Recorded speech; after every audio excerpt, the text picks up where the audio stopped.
Jammu Kashmir election के अब रुझान सामने आने लगे हैं। रुझानों में अगर हम बात करें तो अभी तक कांग्रेस पार्टी और उसका जो अलायंस है वो आगे दिख रहा है। तो वहीं भारतीय जनता पार्टी वहाँ पर 28 सीटों पर दिखाई दे रही है।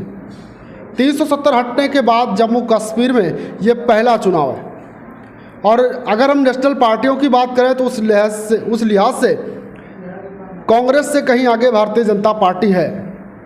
और भारतीय जनता पार्टी को ऐसा लग रहा है कि वहाँ पर लोग पसंद कर रहे हैं। अगर पसंद नहीं कर रहे होते तो शायद इतनी सीटें जो अभी दिख रही हैं उस पर भारतीय जनता पार्टी आगे नहीं होती। कुछ लोग कह रहे थे कि वहाँ पर लोग भारतीय जनता पार्टी से नाराज़ है क्योंकि केंद्र में भारतीय जनता पार्टी और उनके सहयोगी दलों की सरकार थी जब 370 हटी, और अब पहली बार वहाँ पर चुनाव है 370 हटने के बाद। हालांकि अभी भारतीय जनता पार्टी के पक्ष में नतीजे जो रुझान हैं वो दिखाई नहीं दे रहे। कांग्रेस पार्टी और उसके अलायंस के साथ दिखाई दे रहे हैं। लेकिन हमारे साथ यहाँ पर अरविंद गुप्ता जी बैठे हैं। अरविंद जी, पहले तो स्वागत है आपका। धन्यवाद। काफ़ी समय से आप पत्रकारिता कर रहे हैं और 370 हटने के बाद जम्मू कश्मीर का यह पहला चुनाव है और भारतीय जनता पार्टी 28 सीटों पर अभी जब हम वीडियो शूट कर रहे हैं तो रुझानों में आगे दिखाई दे रही है। तो वहीं कांग्रेस पार्टी शायद 9 सीट और उसके जो सहयोगी दल हैं वो थोड़ा सा और आगे हैं। यानी कि कांग्रेस अपने सहयोगी दलों के साथ मिलकर काफ़ी अच्छी संख्या में इस समय है। अगर संख्या की बात करें तो भारतीय जनता पार्टी 28 पर है। तो अगर नेशनल पार्टियों की हम बात करें, कांग्रेस और भारतीय जनता पार्टी, इन दोनों में कारण क्या आपको नज़र आता है कि कांग्रेस इतना पीछे और भारतीय जनता पार्टी, जबकि भारतीय जनता पार्टी 370 हटाने वाली है और उसने अपने मैनिफेस्टो में भी दिया था। देखिए, धारा 370 हटने के बाद जो है जम्मू कश्मीर का पहला चुनाव है और जिस हिसाब से रुझान आ रहे हैं, बीजेपी आगे बढ़ रही है या जो कुछ भी सीटें बीजेपी को मिल रही हैं वो बीजेपी के लिए एक बड़ी उपलब्धि के रूप में है। रही बात अगर हम पीछे देखते हैं तो पहले जम्मू कश्मीर में जो जम्मू कश्मीर की राजनीति थी वो उलट पुलट की रोटी थी। कभी पीडीपी तो कभी नेशनल कांग्रेस, कभी नेशनल कांग्रेस तो कभी पीडीपी, कभी पीडीपी जो है बीजेपी के साथ में सरकार बना रही थी। तो इस तरह से सरकारें बना करती थी। बीजेपी के पास वहाँ पर जो है खोने के लिए कुछ नहीं था लेकिन पाने के लिए बहुत कुछ था। तो धारा तो 370 हटने के बाद बीजेपी को वो सारी चीज़ें मिल रही हैं। अच्छा, धारा 370 हटने के बाद जहाँ एक तरफ जो है पूरे देश की बात की जाए, लोग मानते हैं कि धारा 370 जो है वो देश के लिए भी एक बड़ी उपलब्धि है और बीजेपी के लिए एक भी बड़ी उपलब्धि है। ऐसे में जो जम्मू कश्मीर के लोग हैं वो क्या सोचते हैं धारा 370 के बारे में, इस पर भी हमें सोचना चाहिए। धारा 370 हटने से दो गुट है।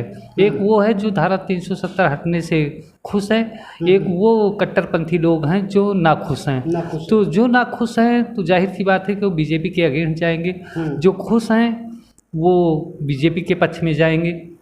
लेकिन जो नाखुश भी हैं वो भी मानते हैं कि जिस हिसाब से धारा 370 हटने के बाद जम्मू कश्मीर का विकास हुआ है, उद्योग धंधे लग रहे हैं, वहाँ पर निवेश हो रहा है, वहाँ का जनजीवन जो है वो बदल रहा है, वहाँ की पर्यटन को बढ़ावा मिला है। जो परिस्थितियाँ वहाँ से जिस हिसाब से बदली हुई हैं वो कहीं ना कहीं कट्टरपंथी हो या कोई भी हो उस चीज़ को एक्सेप्ट करता है। देखिए, बातें दो होती हैं। एक होती है कि हम सही को सही जानते हुए भी सही ना कहें, और एक होता है कि हम सही और गलत में फ़र्क करके सही को सही, गलत को गलत कहें। तो जो लोग हैं जो बीजेपी के अगेंस्ट गए हैं वो सही को सही मानते हुए भी सही नहीं मान रहे हैं। सही को सही जो है जानते हुए भी ये नहीं मान रहे हैं। कुछ लोग ये भी कह रहे थे कि 370 हमारी पहचान है और हमारी पहचान ही हमसे छीन ली गई। देखिए, सरकार ने हमारी पहचान छीन ली है और अब हम जवाब देंगे। तो कुछ लोग ऐसे भी थे जो ये कह रहे थे कि 370 हटी, यहाँ का विकास हो रहा है। जैसा कि आपने पहले ही बताया कि जम्मू कश्मीर में अब विकास जो है वो रफ्तार पकड़ रहा है। देखिए, मैं एक बात कहना चाहूँगा कि जैसे अभी आपने कहा कि कुछ लोग ऐसे हैं जो कहते हैं कि धारा 370 जो थी वो हमारी पहचान थी और वो हमारी पहचान हमसे छीन ली गई। तो ऐसी बातें करने वाले लोग जो थे वो अलगाववादी सोच के लोग थे, जो पाक परस्त थे, जिन्हें विदेशों से फंडिंग होती थी जम्मू कश्मीर में अशांत फैलाने और जम्मू कश्मीर को जो भारत से अलग करने का जो एक षड्यंत्र रचा जा रहा था, या देश में रहते हुए भी देश से अलग रहने कि एक जो कवायद चल रही थी, वो ऐसे लोग हैं सोचते हैं। लेकिन बाकी जो वहाँ की आवाम है वो कहीं ना कहीं से खुली हवा में सांस ले रही है। बिल्कुल। वहाँ पर 370 हटने के पहले ऐसा भी देखा जा रहा था कि सेना के टैंकरों पर या सेना पर भी हमला कर दिया करते थे, पत्थरबाजी हो जाती थी। लेकिन अब ऐसी घटनाएं बहुत कम ही सुनने और देखने को मिलती हैं। बिल्कुल। धारा 370 हटने के बाद दो बातें हैं। एक वो हैं जो भौतिक रूप में हमें दिखाई पड़ती हैं, एक वो हैं जो हमें भौतिक रूप में नहीं दिखाई पड़ती, उसका इफेक्ट होता है जो एक साइकोलॉजिकल होता है कि आदमी के मनोदशा पे क्या प्रभाव किसी भी चीज़ का पड़ता है। तो कहीं ना कहीं से जो लोग वहाँ के थे, जो वहाँ के बासिंदे थे या जो बासिंदे हैं, उनके साइकोलॉजिकल इफेक्ट इसका भी पड़ा हुआ है। और जो भौतिक विकास हुआ है उसकी बात ही अलग है। तो कहीं ना कहीं जो बीजेपी सरकार बना पाए या ना बना पाए, मैं इस पर बात नहीं करूंगा, लेकिन अगर बीजेपी सरकार नहीं भी बना पाती है तो बीजेपी ने वहाँ पाया है, बीजेपी ने कुछ खोया नहीं है। और जो इसको बढ़त मिली है वो खोया है उस चीज़ को वहाँ की अलगाववादी सोच के लोगों ने, वहाँ की जो राजनीतिक पार्टियाँ, क्षेत्रीय पार्टियाँ हैं, उन लोगों ने। बात करें अभी जो आंकड़े हैं, जो रुझानों में सामने आ रहे हैं, ये नंबर पलट भी सकते हैं। ऐसा नहीं है कि अभी जो दिख रहा है वही है, क्योंकि अभी कई राउंड की काउंटिंग भी बाकी है। बिल्कुल। देखिए अभी तो ये तो रुझान है, रुझानों के बिसात पे जो है ये नहीं कहा जा सकता कि वहाँ पर किसकी सरकार बनेगी। अब अभी हमें थोड़ा इंतज़ार करना चाहिए कि पूरा का पूरा जो है परिणाम घोषित हो और किस तरह का रिजल्ट आता है, उस पर तब हम चर्चा करेंगे और उस पर फिर एनालिसिस भी करेंगे कि आखिर बीजेपी वहाँ सत्ता परिवर्तन होता है, बीजेपी आती है या बीजेपी सत्ता से बाहर होती है। सत्ता में तो है नहीं, हालांकि सत्ता से दूर होती है। तो क्या रीज़न है, हम इस पर भी बात करेंगे। लेकिन अभी जो फिलहाल जो रुझान है उस हिसाब से बीजेपी पीछे रहते हुए भी आगे है। ये मेरा अपना व्यक्तिगत विचार है। बिल्कुल सही बात आप कह रहे हैं। अगर नेशनल पार्टियों की हम बात करें तो दो ही पार्टियां हैं हमारे देश में, एक कांग्रेस है, दूसरा भारतीय जनता पार्टी। और कांग्रेस कहीं न कहीं वहाँ पर अपने दम पर पिछड़ती हुई नज़र आ रही है।